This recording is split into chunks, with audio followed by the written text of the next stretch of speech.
খুব শীঘ্রই আসছে নতুন ছাত্র সংগঠন, তারা স্বাধীনভাবে কাজ করবে। ভারতে মুসলিম নামযুক্ত ৫৪ গ্রামের নাম পরিবর্তন নিয়ে তোলপাড়।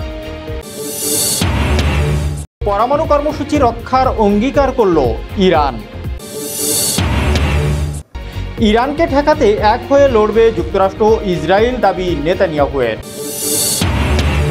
এবং সর্বশেষ থাকছে তেহরান রিয়াদ সম্পর্ক স্বাভাবিক করতে রাজি। আসসালামু আলাইকুম, এতক্ষণ সঙ্গে ছিলাম আমি রাজিবুল ইসলাম। এতক্ষণ সংবাদের প্রধান অংশগুলো শুনছিলেন, এখন বিস্তারিত।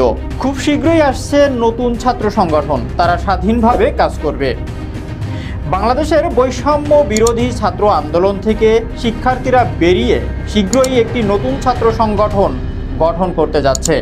নতুন সংগঠনটি স্বাধীনভাবে কাজ করবে এবং কোনো রাজনৈতিক দলের অনুসারী হবে না। ঢাকা বিশ্ববিদ্যালয়ের মধুর ক্যান্টিনে আয়োজিত এক সংবাদ সম্মেলনে আন্দোলনের সমন্বয়ক আব্দুল কাদের ও আবু বাকের মজুমদার জানান, গত বছরে ছাত্র জনতার অভ্যুত্থান নতুন সংগঠনের ভিত্তি হবে। তবে সংগঠনের নেতৃত্ব বা আনুষ্ঠানিক যাত্রার তারিখ সম্পর্কে কিছু জানাননি তারা স্পষ্ট করেছেন যে নতুন রাজনৈতিক দল উপদেষ্টা নাহিদ ইসলামের নেতৃত্বে আসলেও এই ছাত্র সংগঠনের সঙ্গে তার কোনো সম্পর্ক থাকবে না। নতুন সংগঠনের নেতৃত্বে গণতান্ত্রিকভাবে নির্বাচিত হবে এবং এটি কোনো রাজনৈতিক দলের সহায়ক সংগঠন হবে না। সংগঠন গঠনের অংশ হিসাবে ১৯ এবং ২০ ফেব্রুয়ারি দেশব্যাপী শিক্ষার্থীদের মধ্যে জনমত জরিপ চালানো হবে এবং সদস্য সংগ্রহ করা হবে। এই কার্যক্রম অনলাইনের পাশাপাশি দেশের বিভিন্ন বিশ্ববিদ্যালয়, কলেজ, স্কুল ও মাদ্রাসায় পরিচালিত হবে। ভারতে মুসলিম নামযুক্ত ৫৪ গ্রামের নাম পরিবর্তন নিয়ে তোলপাড়। ভারতের মধ্যপ্রদেশের মুখ্যমন্ত্রী মোহন যাদব দেওয়াস জেলার ৫৪টি গ্রামের নাম পরিবর্তনের ঘোষণা দিয়েছে, যা ব্যাপক বিতর্কের জন্ম দিয়েছে। সরকারের দাবি, মুসলিম ঐতিহ্যবাহী নাম পরিবর্তনের মাধ্যমে স্থানীয় জনগণের অনুভূতিকে সম্মান জানানো হবে। বিজেপির দেওয়াস জেলা সভাপতি রায় সিং সেধু এর প্রস্তাবের ভিত্তিতে মুখ্যমন্ত্রী এই সিদ্ধান্ত নেন। সরকার বলছে এটি স্থানীয়দের দীর্ঘদিনের চাওয়া, তবে সমালোচকরা একে সাম্প্রদায়িক বিভাজন বাড়ানোর প্রচেষ্টা হিসাবে দেখছেন।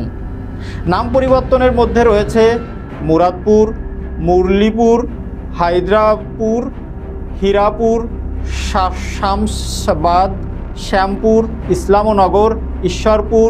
বিজেপি একে সাংস্কৃতিক ঐতিহ্য পুনরুদ্ধার বললেও ইতিহাসবিদরা এটিকে ঐতিহাসিক সত্য মুছে ফেলার প্রয়াস বলেই মনে করছে। স্থানীয় বাসিন্দারা বলছেন তাদের গ্রামগুলোর নাম তাদের পরিচয়ের অংশ এবং এটির পরিবর্তন তাদের শিকড় ছিন্ন করার শামিল। এটি মধ্যপ্রদেশে প্রথম নয়।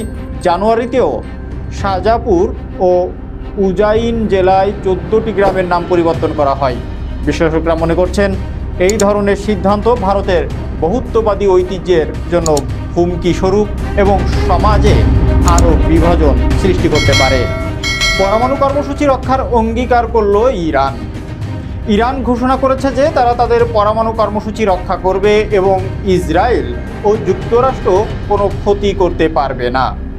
ইসরায়েলের সম্ভাব্য হামলার গুঞ্জনের মধ্যেই যুক্তরাষ্ট্র ভারী বোমা সরবরাহ করছে।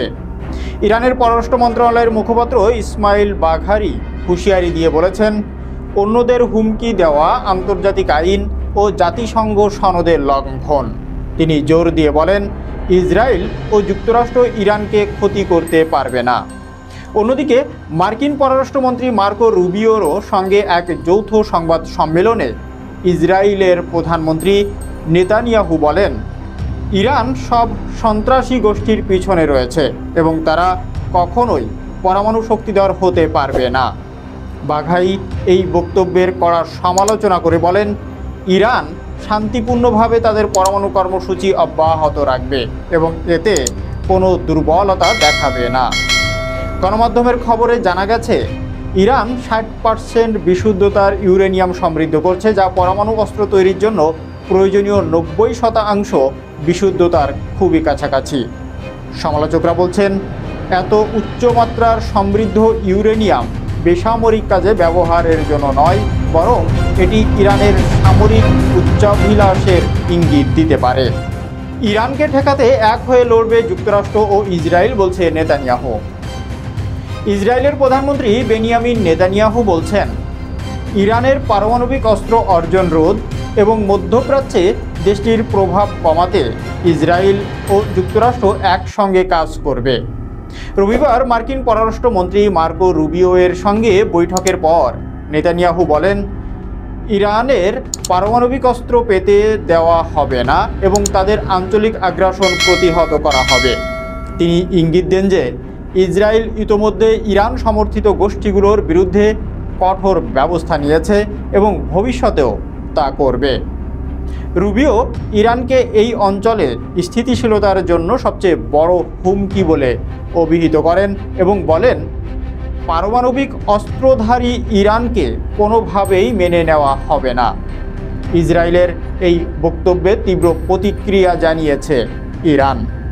তাদের পররাষ্ট্র মন্ত্রণালয়ের মুখপাত্র ইসমাইল বাঘাই বলেন, অন্য দেশকে এভাবে হুমকি দেওয়া আন্তর্জাতিক আইন ও জাতিসংঘ সনদের লঙ্ঘন। ইরান দাবি করছে তারা জাতিসংঘের পারমাণবিক সংস্থার নিয়ম মেনে শান্তিপূর্ণ কর্মসূচি চালিয়ে যাচ্ছে। এদিকে ফিলিস্তিনের হামাস, লেবাননের হিজবুল্লাহ এবং ইয়েমেনের হুতি গোষ্ঠীর বিরুদ্ধে ইসরায়েলের চলমান লড়াই প্রসঙ্গে ইরান জানিয়েছে তারা এই সব গোষ্ঠীকে প্রতিরোধ অক্ষ হিসাবে দেখে। তেহরান রিয়াদ সম্পর্ক স্বাভাবিক করতে রাজি। 2016 সাল থেকে চলা কূটনৈতিক টানাপোড়েনের পর ইরান ও সৌদি আরব সম্পর্ক স্বাভাবিক করতে সম্মত হয়েছে। 2 বছরের আলোচনার পর 2023 সালের 10ই মার্চ বেইজিংয়ে দুই দেশের কর্মকর্তারা এই চুক্তি ঘোষণা করেন। এরপর থেকে দুই দেশ কূটনৈতিক সফর চালিয়ে যাচ্ছে এবং দ্বিপক্ষীয় সম্পর্ক উন্নয়নে কাজ করছে। ভারতীয় থিঙ্ক ট্যাঙ্ক নাজার রিসার্চ ফাউন্ডেশন মনে করছে যে এমন উন্নয়নে সামরিক নয়, বরং এটি দীর্ঘমেয়াদী একটি কৌশল এবং 2025 সালের শুরুর দিকে মধ্যপ্রাচ্যে নানা চ্যালেঞ্জের মুখোমুখি হচ্ছে। গাজা যুদ্ধের প্রভাব পুরো অঞ্চলেও ছড়িয়ে পড়ছে। ইসরায়েলি হামলায় লেবানন ক্ষতিগ্রস্ত হয়েছে, আর সিরিয়া নতুন এক অনিশ্চিত অধ্যায়ে প্রবেশ করেছে। ফিলিস্তিনি প্রতিরোধ ইরানের সমর্থনের কারণে মার্কিন যুক্তরাষ্ট্র ও ইসরায়েল ইরানকে হুমকি হিসাবে দেখছে। তবে ট্রাম্প প্রশাসনের সর্বোচ্চ চাপ প্রয়োগ নীতিও ইরানকে দমাতে ব্যর্থ হয়েছে। এই প্রেক্ষাপটে সৌদি আরব ইরান বিরোধী অক্ষের অর্থাৎ ওয়াশিংটন ও তেল আবিব এর সঙ্গে সরাসরি জড়াতে চায় না, কারণ ত্রিপক্ষীয় উত্তেজনা শুধু ইরান সৌদি সম্পর্ক নয়, বরং উপসাগরীয় সহযোগিতা পরিষদকে এর কাঠামোর উপরও চাপ সৃষ্টি করবে।